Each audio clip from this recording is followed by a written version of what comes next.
జిల్లా వచ్చిన కలెక్టర్ కార్యాలయం కూడా వస్తుంది. ఆ మాత్రం ఇంగిత కూడా లేకుండా మనం జిల్లా ఇచ్చుకున్నాం, కలెక్టరేట్ కట్టుకుంటూ వచ్చి కాంగ్రెస్ కార్యకర్త కూర్చొని చెప్పని మాట ఎంతవరకు సమూహం అంటున్నా. నీవు అసలు జిల్లాని ఇవ్వలేని మన్నించండి అన్న మీరు మా ప్రజల పోరాడుతున్న వచ్చిన జిల్లా వల్ల వచ్చినటువంటి అభివృద్ధిని నేను చేసిన గొప్ప చెప్పుకుంటే ఎట్లా అంటున్నా.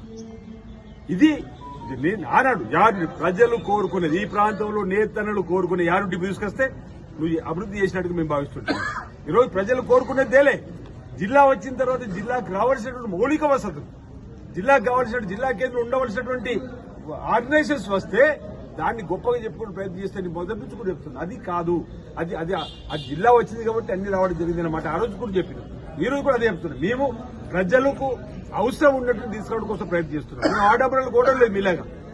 ఈ రోజు గౌరవ ముఖ్యమంత్రిని విమర్శించడం, కలెక్టర్ విమర్శించడం, ఎవరు మాట్లాడినా తులనాడడం అనేది సరికాదు. రాబో రోజుల్లో తన భాషను మార్చుకోవాల్సినటువంటి అవసరం ఉందన్నమాట. వ్యక్తిగా గౌరవిస్తాం. మీరు ఒకటంటే మీరు రెండంటారు. మీరు మా వైపు వేలు చూపిస్తే 4 వేళ్లు నీ వైపు ఉంటున్నాయి. జాగ్రత్త అనే మాట సందర్భంగా చెప్పేటువంటి మేము ప్రయత్నం చేస్తా ఉన్నాం. ఈరోజు వారు మాట్లాడిన మాటలు నేను నిన్న హైదరాబాద్ లో కూడా మాట్లాడేది, సిఐడి పైన విచారణ జరపాల్సి, సిఐడి ద్వారా విచారణ జరిపించడానికి కూడా కోరడం జరుగుతూ ఉంది. రాబో రోజుల్లో మీరే తెలుస్తారా 9.5 సంవత్సరాల పరిపాలనలో ఏమేమి చేసిన పేదలకు ఉపయోగపడిన భూములు ఎవరి చేతులు పోయినాయి. ఓవైపు మట్టి, ఓవైపు ఇసుక, ఓవైపు భూములు. అరే ఈ విధంగా ఓవైపు వైరస్లకు సంబంధించి కూడా ఇబ్బందికరమైన వింటా ఉన్నాం. ఈ విధంగా అవినీతి అక్రమ పాలన తెరదేపినటువంటి మీరు ఈరోజు ఈ ప్రభుత్వం ప్రజల పాలన అందిస్తుంది, ప్రజలకు ఉపయోగపడే పనులు అందిస్తుంది.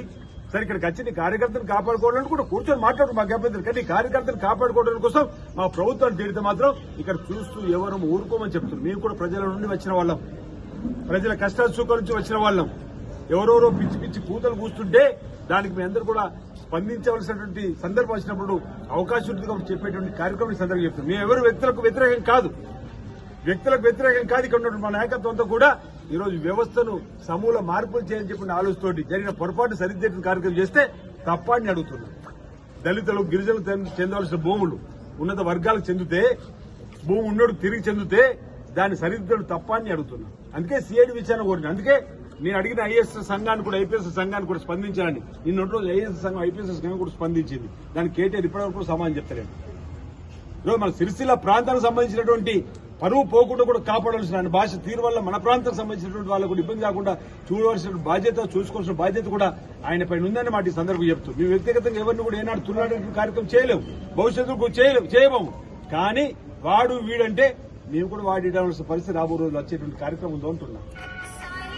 ఇప్పుడు ఏమంటాడు, ఇక్కడ మా బీఆర్ఎస్ పార్టీ వెంట్రిక కూడా బీకలేడని ఒక వాడు అన్నాడు.